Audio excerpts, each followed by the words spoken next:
tomando um contorno diferente. Ontem, o ministro Alexandre de Moraes foi defenestrado pela grande mídia, a bancada rural dá apoio à oposição, a guerra está tomando novos contornos. Pois é, hoje é dia 6, esse é o nosso segundo editorial do dia, o Almoço com Política. Essa noite já mudou tudo, tá? Mudou tudo. Vocês devem ter percebido que eu deixei o vídeo de ontem de manhã gravado, né? Então, a gente está acompanhando agora o que aconteceu à noite. Rapaz, parece que o jogo ficou interessante.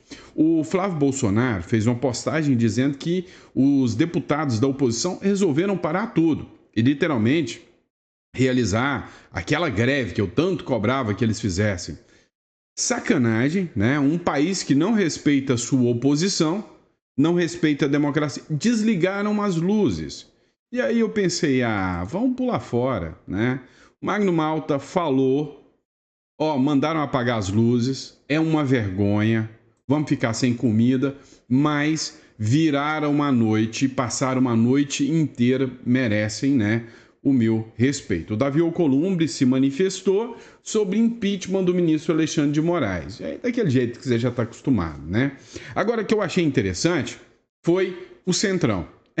O União Brasil e o PP, alinhados do bolsonarismo, começaram a soltar a mão do Bolsonaro um pouquinho depois dessa questão da pressão em cima do Bolsonaro. Só que agora, com a prisão do Bolsonaro, o União Brasil e o PP vão aderir à oposição.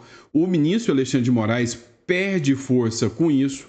A bancada ruralista não comprou discurso de que a culpa do tarifaço é por culpa do Bolsonaro, entendeu que a culpa é do Lula, fez manifestação e se vira contra o governo e se vira contra até o próprio ministro Alexandre de Moraes. Em compensação, o povo foi para as ruas. Tem o Fernando Holliday aqui falando sobre manifestação na Avenida Paulista. Em Brasília, o Sebastião Coelho encabeçou, uma das maiores passeatas contra a prisão do Bolsonaro. Na Avenida Paulista foi um evento bonito, de se ver. A Sonaira também falou um pouco sobre a Avenida Paulista, como que aconteceu, e a gente vai mostrar para vocês. O povo tomou as ruas e parece, que a manifestação está ganhando proporções ainda maiores, tá, pessoal? E a gente vai falar sobre isso aqui com vocês. Outro ponto. Essa aqui você vai entender e vai falar, o que mudou? Prisão de Bolsonaro irritou os ministros do STF, isola Moraes e pode ser reconsiderada. Os ministros do STF podem reverter a decisão, desmoralizando o ministro Alexandre de Moraes e enfraquecendo muito o ministro. Tem uma informação que está circulando nas redes que até ex-ministros de outros tribunais, do STF, já tem ministros, mas ministros começam a falar que a lei Magnitsky foi muito bem aplicada porque o ministro Alexandre de Moraes está fora do controle. Agora, a cereja do bolo de hoje, o Gilmar Mendes, estaria ele abandonando o ministro Alexandre de Moraes? Será que pesou a preocupação de que as sanções podem acontecer na Europa também? Olha que trem interessante, que novela muito louca essa novela que nós estamos assistindo. Então, antes de mais nada, peço a você que inscreva-se no canal, curta, compartilha, porque o bicho tá pegando hoje. Então, vai lá, você que não é inscrito, inscreva-se para sempre ter as melhores informações aqui no nosso canal. Vamos de informação, vem comigo. É o seguinte, pessoal, vamos começar do começo. Ontem o Flávio Bolsonaro fez uma publicação, uma postagem, onde ele disse o seguinte: iniciamos uma live de dentro do plenário do Senado, ou seja, deputados, senadores tomaram ali o plenário e prometeram obstruir tudo, onde vamos passar a noite em protesto. Só uma noite é pouco, mas já é um começo. Estamos na trincheira para resgatar a nossa democracia. Já somos, e aqui é a cereja do bolo, já somos 39 senadores apoiando publicamente o impeachment do Alexandre de Moraes. Faltam só 2 para iniciarmos o processo. Corre lá no meu Instagram, Flávio Bolsonaro, e acompanhe, Então, chamou para o pessoal acompanhar. Olha só, que doideira. Só 2 assinaturas restantes para ter o número suficiente de início de impeachment. E aí é uma pressão grande sobre o Davi Alcolumbre. Só que o Davi Alcolumbre já demonstrou que não vai ceder. Comprou briga com essa parte desses deputados, desses senadores. O que acontece? Ele apagaram as luzes, o Senado às escuras, mas a oposição ficou lá. Então, tanto na Câmara quanto no Senado, os senadores ficaram lá em sinal de protesto. E na Câmara também. Dá uma olhada nisso aqui. Ele tenta calar a principal liderança de direita do Brasil, que é o presidente Bolsonaro, de uma forma absolutamente atípica, fora da normalidade, e decreta a prisão domiciliar. Ele tenta... Veja, esse foi o momento em que o senador Rogério Marinho estava fazendo o discurso e deixou todo mundo no escuro. É um desrespeito à oposição. Um país que não respeita a oposição não tem democracia. É simples assim. Alcolumbre manda apagar as luzes do Senado Federal, senadores sem luz. Matéria do No Centro da Política. Estamos aqui com luz de celular. E aqui fica meu repúdio, em nome de todos, eu acho, por essa covardia praticada nesse momento contra nós que somos senadores e que somos membros dessa casa. Muito obrigado, senador Magno Malta. Obrigado ao senador líder Rogério Marinho. O pior não é o apagar das luzes do Senado Federal. É triste, é um ato de desrespeito aos senadores. O pior é o apagar das luzes da democracia no Brasil. Pois é literalmente, né, um tapa na cara. Mas quando a gente tem que ser crítico, a gente critica. Quando a gente tem que parabenizar, a gente tem que parabenizar. Os parlamentares viraram uma noite no Congresso, exigiram uma reunião com Mota e com Alcolumbre e ficaram lá. Deputados e senadores da oposição viraram a noite ocupando as mesas diretoras da Câmara e do Senado e devem resolver o impasse somente depois que os líderes partidários se reunissem com o presidente da casa, Hugo Mota, e Davi Alcolumbre nessa quarta-feira. Ou seja, enquanto não houver reunião, a pauta estará trancada. Onde mora o ponto interessante? Porque a oposição no Brasil hoje é absurdamente desrespeitada. É tratada como lixo. Nenhuma democracia do mundo trata a oposição como o Brasil trata. Isso é uma vergonha sem precedentes. Isso como disse o senador Marcos Rogério, o problema não é apagar das luzes do Senado, é o apagar das luzes da democracia. Agora, o que eles não esperavam é que tem alguém que ainda é respeitado, que é o Centrão. E o Centrão parece que está rachando com a esquerda. Dá uma olhada no próximo bloco. Pois é, agora era a hora da verdade. A gente sabe que o Centrão, de certa forma, ele vai onde é mais interessante para ele. Dois partidos de centro, Progressistas e União Brasil, que todo mundo achou que racharia com o bolsonarismo e ficaria com Lula. Pelo contrário, abertamente racharam com Lula. E agora disseram que vão aderir à oposição e o Congresso passa a ser obstruído com a oposição. Mas qual que é a cereja do bolo? O União Brasil e o Progressistas fizeram uma federação, se juntaram e se tornaram a maior bancada, uma das maiores federações do Congresso. Ou seja, a partir de agora, o jogo está muito mais pesado porque grande parte do Centrão passa a aderir à oposição. A guerra está declarada. União Brasil e PP irão aderir à oposição e obstruir as votações no Congresso. Os partidos têm juntos 4 ministérios no governo Lula, os congressistas pressionam pela anistia dos presos do 8 de janeiro e o impeachment do Alexandre de Moraes. O jogo está ficando interessante porque tem muito deputado cobrando agora o impeachment do Alexandre de Moraes. E aí, uma das bancadas poderosas, vem cá, deixa eu contar para vocês. Lá tem uma bancada chamada BBB, é considerada a bancada forte, Bíblia, Bala e Boi, é a bancada evangélica. É a bancada da segurança pública e a bancada ruralista. A bancada ruralista, que é a bancada do boi, eles não queriam caçar briga com o Lula, afinal, tem créditos, tem necessidade dos empresários, do agronegócio, ter um bom diálogo com o governo, senão ele ferra com a vida do empresário.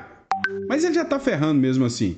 Então, a bancada ruralista cancelou qualquer discussão sobre tarifaço, sobre o governo Lula, assumiu protestos a favor de Bolsonaro e começa uma pressão para arrancar o Lula da cadeira. Ó, meu amigo, estão falando em pressão por impeachment, tanto do ministro Alexandre de Moraes, quanto impeachment do Lula. A pressão subiu.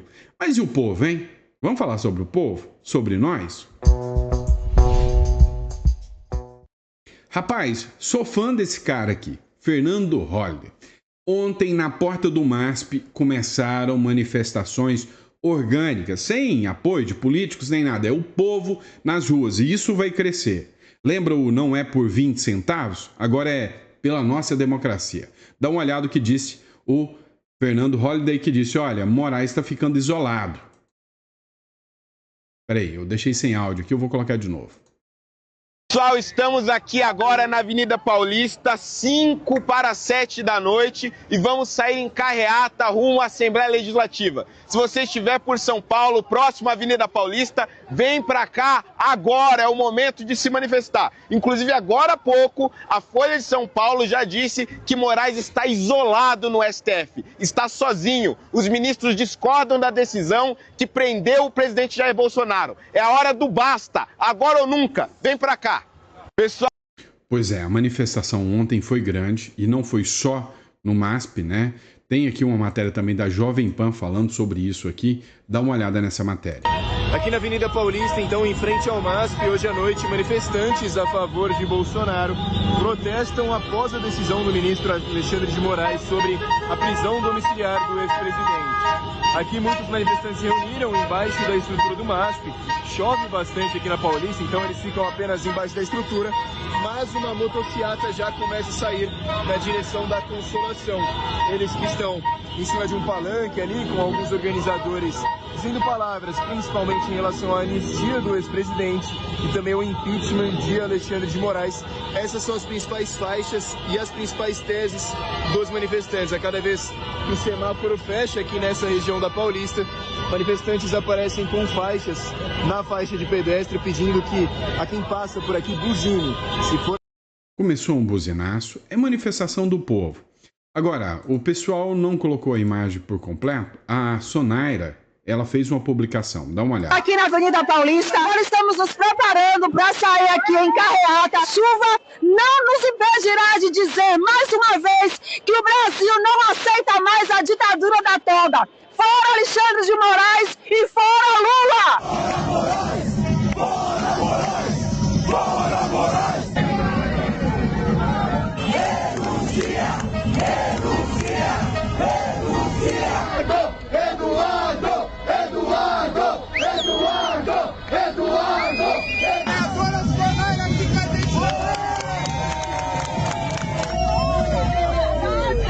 vale muito mais do que a nossa vida.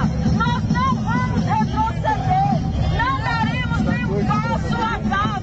Os covardes serão lembrados pela história. Fora Alexandre de Moraes. Fora Lula. E fora toda a sua força. Pessoal, eu quero que vocês prestem atenção no seguinte. Pode parecer poucas pessoas, quase ninguém. Só se lembrem de uma coisa. Se você acompanhou 2016, lembre-se que o impeachment da Dilma começou exatamente dessa forma. Agora, as manifestações também aconteceram lá em Brasília. Dá uma olhada, uma publicação aqui do desembargador Sebastião Coelho. Olha aí, pessoal, começando a carreata.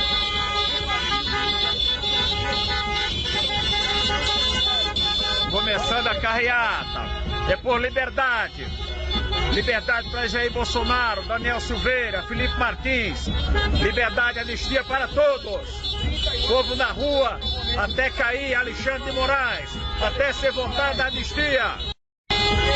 Vou falar um negócio para vocês. Pensa num sujeito que eu tenho admiração, é esse tal de Sebastião Coelho. Esse é muito corajoso, um ótimo jurista. Dá uma olhada aqui, né, num trecho onde ele fez uma publicação também, num momento maior, lá em Brasília, da passeata. Olha aí, pessoal, vejam onde está a carreata. Ali a terceira ponte, os arcos, está depois do lago. Nós estamos na subida, chegando quase no condomínio de Bolsonaro. Estamos juntos aqui.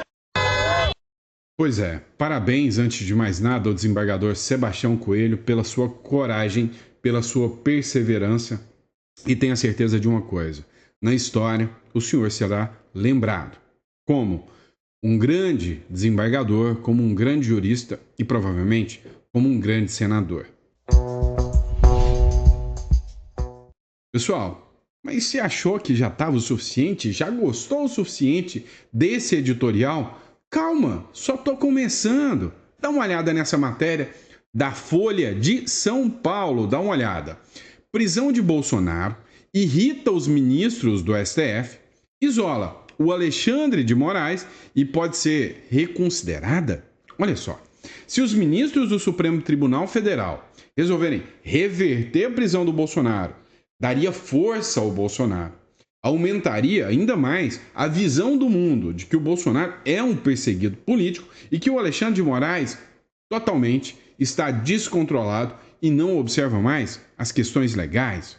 O julgamento de Bolsonaro, a prisão domiciliar de Jair Bolsonaro irritou os ministros do Supremo Tribunal Federal e deixou o Alexandre de Moraes isolado na corte.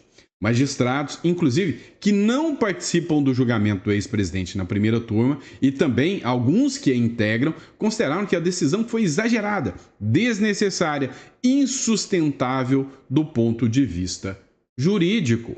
Escancarou para o Brasil e para o mundo que o Supremo Tribunal Federal toma decisões única e exclusivamente por questões políticas, tá? Totalmente por questões políticas.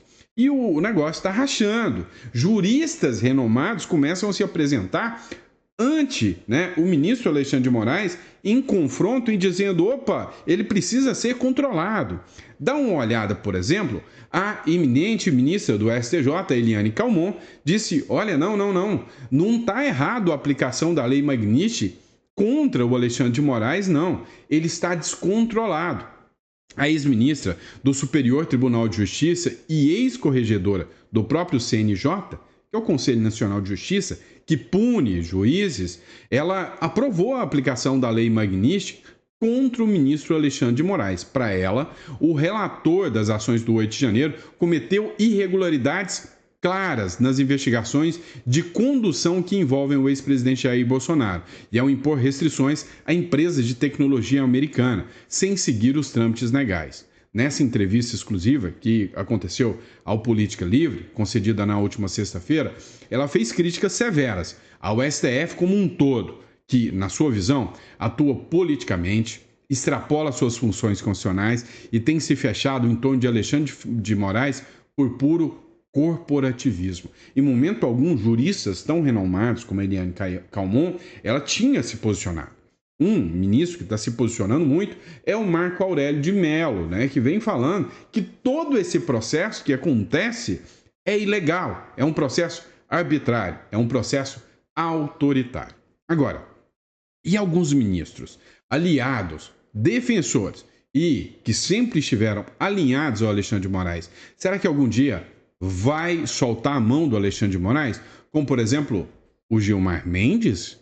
Dá uma olhada nessa publicação do Mário Sabino. O Mário Sabino publicou o seguinte, abre aspas, a prisão do Bolsonaro irritou ministros do STF, isolou o ministro Alexandre de Moraes e pode ser reconsiderada.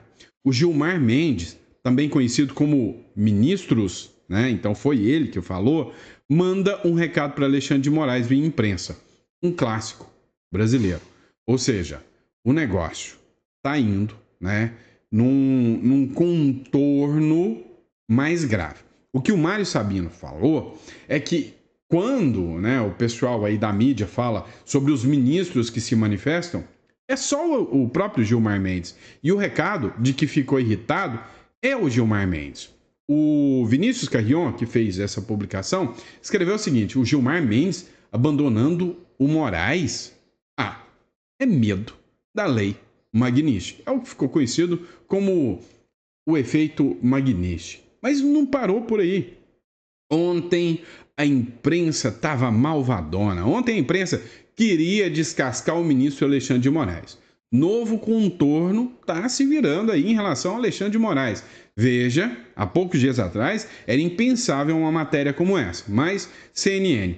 Decisões de Moraes são políticas e ideológicas.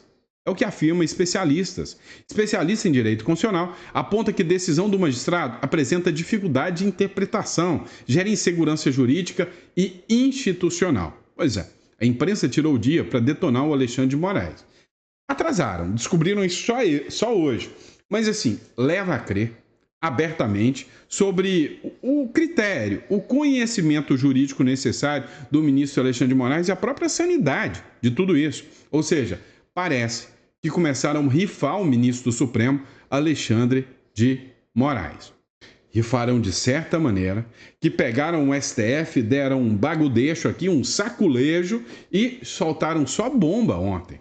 Matéria do Poder 360, também publicada pelo Vinícius aqui. Dá uma olhada nisso. O Barroso já sentiu o drama, já pensa em sair e o Lula já tem até 4 candidatos declarados para colocar no lugar. Mas você acha que o Barroso largaria o osso se não sentisse o impacto? É por isso que ontem teve uma matéria onde o Eduardo Bolsonaro falou: calma, é estratégia. Não aplique sanção aos demais ministros do STF, manda recado para eles que ainda dá tempo deles recuarem. Pedem para sair, renunciem e saiam.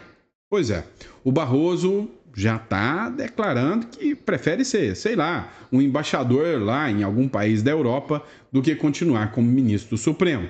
O atual presidente do Supremo está desanimado com a conjuntura formada na corte.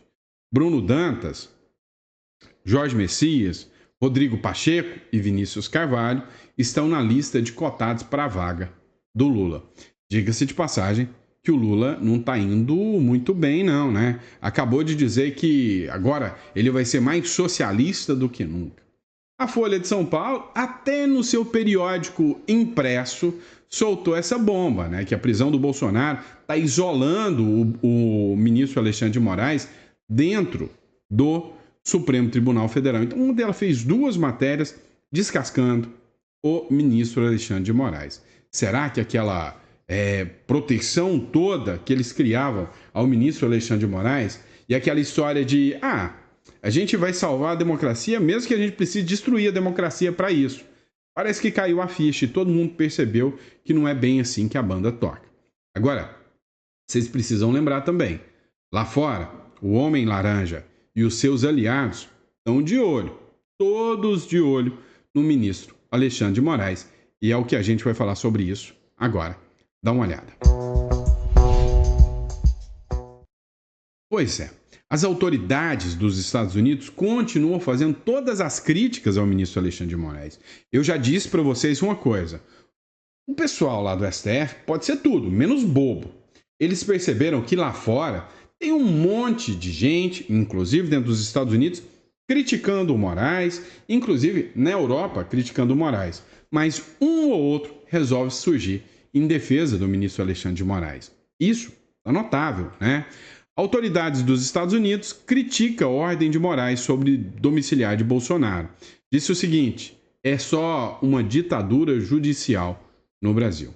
O vice-secretário do Departamento do Estado americano, o Christopher Landau, afirmou que o ministro Alexandre de Moraes, do Supremo Tribunal Federal, está arrastando o Brasil para uma ditadura judicial, em uma publicação no X, após a decretação da prisão domiciliar do ex-presidente Bolsonaro. Abre aspas. Os impulsos orwellianos desenfreados do ministro estão arrastando sua corte e seu país para o território desconhecido de uma ditadura judicial, escreveu a autoridade americana, né? Provavelmente se referindo ao livro 1984, do George Orwell, né? Onde havia um grande tirano que controlava tudo e a todos, inclusive com o Ministério da Verdade. Agora, ficou tão descarado, né? Escancarado, que até a Globo News está tendo que bater em cima, né? Nem dá para acreditar. O Demétrio, da Globo News, partiu para cima do Moraes e defendeu o Bolsonaro. Dá uma olhada nisso aqui. O Alexandre de Moraes preferiu fazer cautelares menores, mas incluiu nessas cautelares menores algo que não tem nenhuma sustentação jurídica, que é a proibição de uso de redes sociais. Isso não tem sustentação, porque só teria sustentação se o uso de redes sociais pudesse ameaçar a integridade do processo. Mas não pode. Todas as testemunhas já foram ouvidas. Não há júri popular para ser intimidado. Os juízes do Supremo não serão intimidados por postagens de Jair Bolsonaro. Até mesmo réus condenados têm o direito de dar entrevistas e ter essas entrevistas replicadas em redes sociais. Quando Alexandre de Moraes adota essa medida, a sua obsessão pela censura de redes sociais, ele permite um pretexto eficaz para os bolsonaristas. E nós estamos agora no campo desse pretexto eficaz. Ou seja, depois que os bolsonaristas tiveram que se encolher diante da tarifa de Trump, aparecendo como aliados de uma potência estrangeira que prejudica o Brasil inteiro, agora eles conseguem uma nova narrativa e vão à ofensiva, porque é uma narrativa boa. Vem cá, essa turma às vezes me assusta. É uma narrativa boa porque ela condiz com os fatos. Então, quer dizer, não é uma verdade, é só uma narrativa que os fatos confirmam. É isso? Né? Que mentalidade dessa gente? Vem cá, deixa eu contar um segredo pra vocês. Fofoca então, assim, de bastidor, tá? E aí vocês não contam pra ninguém. A Globo mandou fazer uma pesquisa. E saiu uma pesquisa dizendo que a Globo precisa mudar a sua linha editorial porque ela é esquerdista demais. E aí começou a dar linha para um monte, mas literalmente um monte de jornalistas. Daniela Lima caiu, Catanhede saiu, ou seja, vão enxugar porque são esquerdistas demais. Isso é porque a consciência bateu na cabeça deles, né? Não. Deixa eu contar um segredo para vocês. A família Marinho mora nos Estados Unidos. Deu para entender a regra do jogo, o porquê que a turma fica um pouquinho preocupada? Agora, tudo isso, mas literalmente tudo isso, é para esconder algo ainda maior. Vaza Toga pode anular todos os processos do Bolsonaro e pode mandar muita gente para a cadeia. Você acha mesmo que os Estados Unidos, com a CIA, né, com o sistema de investigação, não sabe um monte de podre de um monte de gente e você acha que isso aqui vai passar batido? Escuta. Eu agora até mudando, acho que nem a anistia, é a anulação, depois que tudo vazou, né, do lava-toga lá do gabinete do ódio do Alexandre de Moraes, que estava procurando qualquer coisa para manter as pessoas presas. Então, assim, é vergonhoso o que está acontecendo.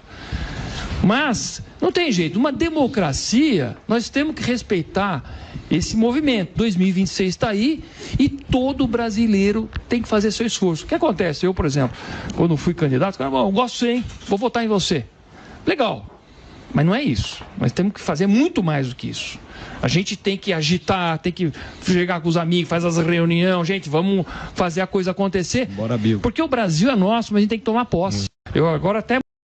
Pois é. E aí começa a crescer esse discurso de que já não é mais anistia, é anulação já.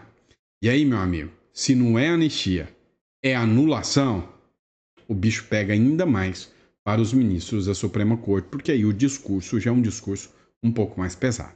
Bom?